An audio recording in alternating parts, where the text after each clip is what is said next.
Hey there, it's Hannah with WTI, and this is the second book in the Aurora Cycle, Aurora Burning by Amy Kaufman and Jay Kristoff. And if you enjoyed the first book, you are absolutely going to love this one. We get to meet up with the crew again, kind of.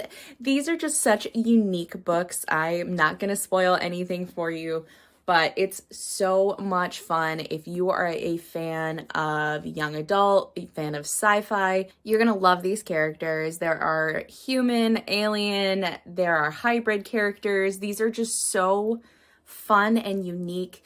I absolutely love the storytelling of these books. I really appreciate how the stories are told.